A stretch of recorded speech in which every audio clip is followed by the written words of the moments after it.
Hi guys, welcome back to my channel. I will be showing you how to select the appropriate gears and how gears are selected, what gears are, what is the best technique for them. So as you can see the gear lever here, and it has a diagram on top telling you the gears 1, 2, 3, 4, 5, 6. Most cars are similar.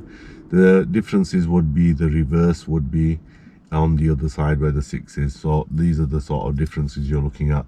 Now at the moment the gear lever is set in neutral, and people ask me what is neutral. Neutral is where the gear is not selected in any particular gear, and it sits between 3 and 4 on the middle part of the bar, the long bar that you see there. How you can tell if it's in neutral, you can easily move the gear stick to the right and to the left, and it has a lot freer movement. When it's selected in a gear, you wouldn't be able to move it as much, so that would be one of the indicators of if you are in a gear. Okay, so I'm going to show you how to select the first gear in most manual cars. Always important to press the clutch fully down and then move the lever by keeping your palm on the right to the left and then up. That would be first gear. And then you can see second gear sits directly below that. Again, the movement would be the palm on the right of the lever and pushing slightly to the left. Going all the way down would be gear 2. And then for gear 3, there are a couple of ways you can learn it depending on your instructor, how he teaches you. There is one way where you can hold the palm flat and just go forward to gear 3 and it moves up into gear 3. Or I'm just going to go back to gear 2 to show you the other way of doing it. So the other way would be you could keep the hand slightly to the left of the gear stick and just moving it up into 3. And then from 3 to 4 it would be straight down. So that would be the most of the gears that you would use in inner city driving. 4 very seldomly, depending on the type of road. For 5 you would go up into neutral again, keeping your hand on the left of the gear stick, moving it to the right and going up into 5. And then some gear cars have 6, depending on the model. The gear 6 sits below the 5. Again, you keep the hand on the left of the lever, pushing it slightly to the right, going all the way down, and it would be in gear 6. 5 and 6 are used for dual carriageways in speeds more than 50 miles per hour, 6 70 miles per hour, so they are more motorway gears for economy. So now I'm going to move back into neutral, and you can move the gear lever side to side freely, and you know you are sat in neutral. So all cars, the neutral is between 3 and 4. This is why 3 and 4 are the easiest gears to select.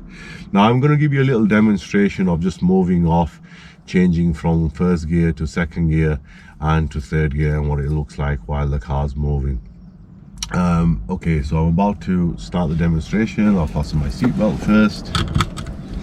Starting the engine up. Most new cars you have to depress the clutch first and then start the engine. Once the engine's on, your rev counter will show you from 0 to 9 or just below 1 the engine, and that is one way of knowing that your engine is on. Okay, so I'm about to move off here. I'm going to select first gear, so I'm bringing my hand, the palm to the right of the lever, pushing to the left and going up, and that is first gear. And I'm doing my mirror signal, biting point, blind spot as I move away. And I'm starting to move away, and I'm in first gear, and I'm about to change to gear 2. So again, my palm is on the right of the lever, slightly pushing it to the left, pushing the clutch down, going all the way down, and I'm in gear 2. And then for gear 3, I always use the technique where I put my hand to the left of the lever, just like this here, and then I push up for gear 3. So clutch down and gear 3. And that was the technique how I teach the students to do it. And changing down a gear is quite challenging as well when you're first learning. So I'm going to be pulling up somewhere shortly, and I'll show you how I would change down the gears. However, when you're stopping, you don't have to change the gears down. You can focus on stopping, like here in this case the light just changed.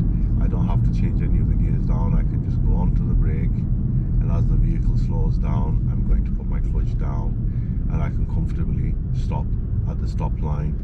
I'm going to turn left here, and I've stopped in third gears because there's no use of the second or first gear, and I can comfortably now go back to neutral, then use my hand on the right of the lever, pushing to the left and up for first gear, and I'm prepared to set off again at the traffic lights.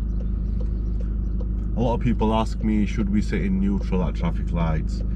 Now, a lot of the lights do change very quickly, and in the beginning, when the learners are learning, what they tend to do is, if they do sit in neutral, they will rush everything and they'll come off the clutch too quick, and there's higher chances of you stalling.